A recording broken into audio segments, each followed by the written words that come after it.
है कि अन्ना हजारे वाली पढ़ दूं, मैं उसको पढ़ देता हूँ, मैं शुरू करता हूँ। जी जी, मैं वो सेकंड राउंड में पढ़ दूंगा इंशाल्लाह। इतना भी ना निचोड़िए कि मेरा सारा रस खत्म हो जाए। मैं पढ़ता हूँ। आपकी मोहब्बतें, अफजल भाई फंसना पड़ता है, बैठना पड़ता है, आप भी फंस के बैठे हैं, मैं भी फंस के सुना रहा हूँ। तो मुझे याद आता है एक बार एक चिड़िया ने एक हाथी से शादी रचा ली। सुहागरात के दिन हाथी मर गया। चुहिया बैठ के रो रही थी, जंगल के सारे जानवर चुप करा रहे थे। चुहिया थी कि चुप होने का नाम नहीं ले रही थी। थक हार के सारे जानवरों ने कहा, क्या सचमुच तुम हाथी से इतना ज्यादा प्यार करती थी कि उसके बिना रह नहीं सकती?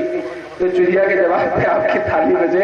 चुहिया ने कहा कि प्यार वार तो छोड़ो, साथ सिर्फ एक रात का मिला, जिंदगी भर कब्र खोदने में बीत जाएगी। तो हमारा आपका मामला भी ऐसा ही है, ये मोहब्बतों वाले लोग हैं। मैं उसके दो बंद बहुत जल्दी में निपटा के पढ़ता हूँ। आंदोलन आंदोलन आंदोलन, भ्रष्टाचार भ्रष्टाचार भ्रष्टाचार। वो कहते हैं 120 करोड़ की आबादी हमारे साथ है, फिर भी देश में भ्रष्टाचार नहीं रुक रहा है। मुझे लगता है मुझे नज़र पढ़नी चाहिए। मैं पढ़ता हूँ, देश में कोई मीडिया बोलने को तैयार नहीं, क्योंकि सारा कुछ स्पॉन्सर है। नीचे कुछ खाकी पैंट है हाफ वाला, जो सारा कुछ प्रायोजित मामला है। मैं पढ़ता हूँ। अभी एक हुआ है खत्म, दूसरे की तैयारी है। दिल से सुनिएगा, बड़ी हिम्मत कर रहा हूं। मुझे उस समय बुलावा आया था जब वो रामलीला में अनशन कर रहे थे, तो मुझे किसी ने फोन किया, कहा इमरान भाई 10 मिनट के लिए आ जाइए, पूरे देश की मीडिया हाइप मिल जाएगी। मैंने कहा रहने दो भैया, अल्लाह के करम से काम भर का मकबूल हूँ और ऐसी जगह जाके क्या करूंगा। फिर मुझे लगा मुझे नज्म कहनी चाहिए। मैं पढ़ता हूँ। अभी एक हुआ है खत्म, दूसरे की तैयारी है। भाई थोड़ी देर क्या बंद कर दे भाई प्लीज। अभी एक हुआ है खत्म, दूसरे की तैयारी है। अन्ना हजारे जी को अनशन की बीमारी है। अभी एक हुआ है खत्म, दूसरे की तैयारी है। भ्रष्टाचार की कोई छोटी सी लकीर दिखाई जाए तो चीख के बोलते हैं। मैं कुछ बातें उठाता हूं कि उस पर क्यों नहीं। मैं बोलता हूं, एक तीखा सच बोल रहा हूं, माने कोई पुराना। एक तीखा सच बोल रहा हूं, माने कोई पुराना। जुल्म पे चुप रहना तो अन्ना का है शौक पुराना। जुल्म पे चुप रहना तो अन्ना का है शौक पुराना।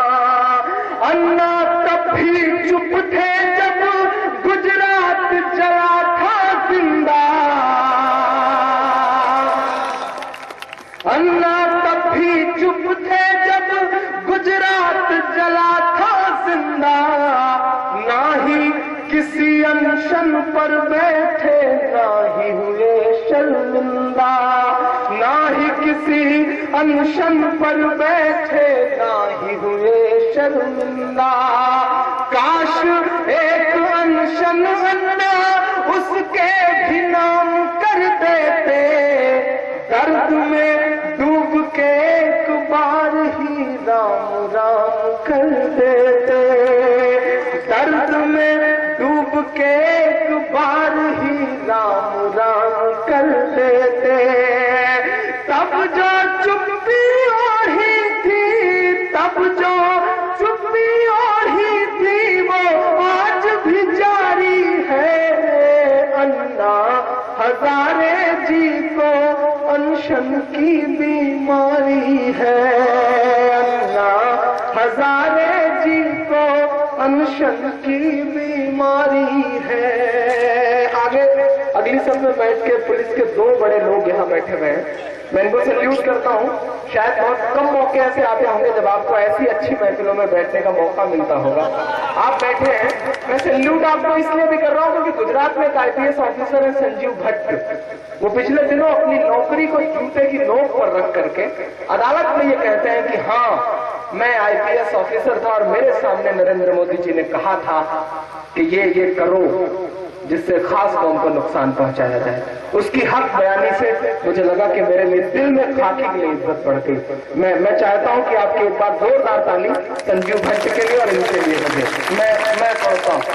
संजीव भट्ट को जेल हुई, आप होठ सिले बैठे थे। बाबा रामदेव जी सलवार कुर्ता पहन के भागे तो अन्ना जी को बड़ी तकलीफ होती है। वो पिछले दिनों बड़े मजे की बातें मैं बताऊं, बाबा रामदेव देश के पहले ऐसे आदमी हैं जो रामलीला मैदान में गए थे अकबर के कपड़े में, निकले जो हवाई के कपड़े में। ये बड़ा कमाल रहा। नौजवान दोस्तों को मेरी सलाह है कि लड़कियों को छेड़ने से पहले तस्दीक कर लेना कि बाबा रामदेव तो नहीं है सलवार के लिए। मैं पढ़ता हूँ। अन्ना को भगाया गया तो मतलब बाबा रामदेव को भगाया गया तो अन्ना बहुत चीखे। एक दिन का आंशिक अनशन भी किया उन्होंने। मैं पढ़ता हूँ। संजीव भट्ट को जेल हुई, आप होठ सिले बैठे थे। क्या मोदी की मक्कारी से आप मिले बैठे थे? क्या मोदी की मक्कारी से आप मिले बैठे थे? बटला के भी कत्ल पे अन्ना जी कुछ तो बोला होता। बटला के कत्ल पे अन्ना जी कुछ तो बोला होता। मासूमों की लाश देख करके तो लब खोला होता। मासूमों की लाश देख करके तो लब खोला होता। मुंबई में भैया लोगों के साथ खड़े हो जाते। मंशे वाले मार मार के भगाते हैं हम उत्तर भारतीयों को, हम भैया लोगों को। तब अन्ना जी पता नहीं कहाँ रहते हैं, शायद किसी बिल में ही रहे होंगे। लोकपाल बिल ना सही तो कोई बिल ही रहा होगा। मैं पढ़ता हूँ। मुंबई में भैया लोगों के साथ खड़े हो जाते तो देश की नजरों में अन्ना तुम और बड़े हो जाते। देश की नजरों में अन्ना तुम और बड़े हो जाते। जो भारत को बांटे वो भी, मेरा इशारा समझिएगा, जो भारत को बांटे वो भी भ्रष्टाचारी है। अन्ना हजारे जी को अनशन की बीमारी है। अन्ना हजारे जी को अनशन की बीमारी है। आखिरी के 4 मिसरे पढ़ के अपनी जगह लेता हूँ। आपने बहुत प्यार से सुना, बहुत तालियां बजाई, बहुत दाद बात दी। आखिरी मिसरे पर खूब सारी दुआएं और तालियां देके विदा करना, क्योंकि आपकी तालियां हमारे लिए वैसे ही है जैसे अमर सिंह के लिए जया प्रदा। तो आपकी ठीक ठाक ताली बच जाएगी तो मेरे बाल बच्चे पल जाएंगे जो अभी पैदा नहीं हुए हैं। वैसे रात भर मुशायरे हुए तो होंगे भी नहीं, इसकी पूरी गारंटी के साथ में आखिरी बंद पढ़ के अपनी जगह लेता हूँ कि और चाहते हो तुमको गांधी का दर्जा दे दूं। और चाहते हो तुमको गांधी का दर्जा दे दूं। इंकलाब लाने वाली आंधी का दर्जा दे दूं। उसके लिए एक पल को तो गांधी सा होकर देखो। कहते हैं कि इस देश की 30 करोड़ आबादी शायद मेरे साथ नहीं है। मैं एक सवाल उछालता हूं आपकी दुआओं के सहारे कि क्या इस देश के 30 करोड़ मुसलमानों में उन्हें एक भी आदमी ईमानदार नहीं मिलता जिसे वो अपनी टीम का हिस्सा बना सके? और आप चाहते हैं कि हम आपके साथ खड़े हो जाएं। ये अगर सवाल मेरा जायज है तो मुझे आपकी दुआएं मिलनी चाहिए। मैं कहता हूं उसके लिए एक पल को तो गांधी सा होकर देखो। मेरी कौम के गम में भी 2 आंसू रोकन देखो।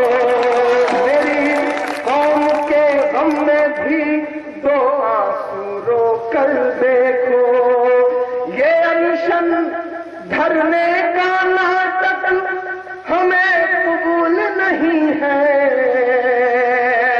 बहुत सारे मीडिया संस्थानों ने मुझसे कहा इमरान साहब आप जो पढ़ रहे हैं वो गलत पढ़ रहे हैं। मैंने कहा मेरा दिल जो कहता है मैं वो पढ़ रहा हूँ। अरे बहुत बड़ा सच बोल के जाता हूँ, दुआओं से नवाज के भेजना कि उसके लिए एक पल को तो गांधी सा होकर देखो, मेरी कौम के गम में भी तो आंसू रो कर देखो। ये अनशन धरने का नाटक हमें कबूल नहीं है, अगले मिसरे में दुआ मिले।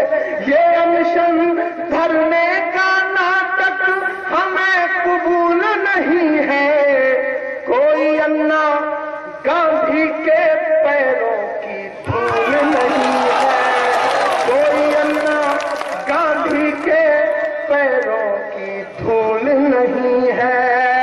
सच को सच बोलो ये मेरी। गुड्डू भाई कहाँ है? गुड्डू भाई ने बड़ी बड़ी मोहब्बतों से बुलाया, मेरा दोस्त आसिफ है, उसका भी नाम ले लूं, नहीं बाद में मुझे चाय नहीं पिलाएगा, इसलिए मैं पढ़ता हूँ। सप्पू भाई जावेद भाई सुनेगा।